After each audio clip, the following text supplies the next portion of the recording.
বিশেষজ্ঞরা সতর্ক করছেন আগামী 7 দিনে আরও কয়েক দফা ভূকম্পন অনুভূত হতে পারে দেশজুড়ে। এর মধ্যেই বঙ্গোপসাগরে তৈরি হয়েছে ভয়ঙ্কর এক ঘূর্ণিঝড়ের পূর্বাভাস। দক্ষিণ পূর্ব বঙ্গোপসাগরে অবস্থানরত একটি দুর্বল নিম্নচাপ শক্তি সঞ্চয় করে ইতোমধ্যে সুস্পষ্ট নিম্নচাপে রূপ নিয়েছে। প্রাথমিক বিশ্লেষণে জানা গেছে এটি আগামীকাল আরও ঘনীভূত হয়ে নিম্নচাপে পরিণত হবে। রোববার ভারতের ওড়িশা টিভি এমন উদ্বেগজনক তথ্য জানায়। আবহাওয়া বিশ্লেষণ বলছে সিস্টেমটি দক্ষিণ আন্দামান সাগরের দিকে এগোচ্ছে এবং 25 নভেম্বরের মধ্যে এর শক্তি আরও বাড়বে। বাংলাদেশ ওয়েদার অবজারভেশন টিম জানিয়েছে 25 থেকে 27 নভেম্বরের মধ্যে এটি গভীর নিম্নচাপ এবং পরবর্তীতে ঘূর্ণিঝড়ে পরিণত হতে পারে। ঘূর্ণিঝড়টি তৈরি হলে এর সম্ভাব্য নাম হতে পারে সিনিয়র।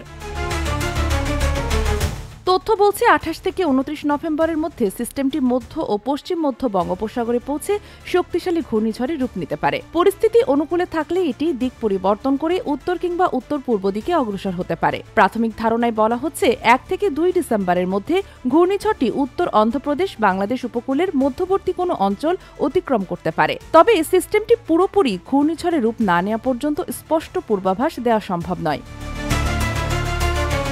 এর প্রভাবে 25 নভেম্বর সন্ধ্যা থেকে দক্ষিণ পূর্ব বঙ্গোপসাগরে বাতাসের গতি ঘণ্টায় 50 থেকে 60 কিলোমিটার পর্যন্ত বাড়তে পারে। 26 নভেম্বর থেকে তা বেড়ে 60 থেকে 70 এমনকি 80 কিলোমিটারের বেশি হতে পারে।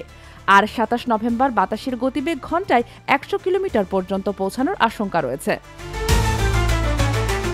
আবহাওয়াবিদদের মতে এই সিস্টেমটি 21 নভেম্বর থেকে 2 অথবা 3 ডিসেম্বর পর্যন্ত সক্রিয় থাকতে পারে। বিশেষ করে 26 থেকে 30 নভেম্বরের সময়টিকে সবচেয়ে ঝুঁকিপূর্ণ ধরা হয়েছে। Sheikh Masuma, daily our Bangladesh.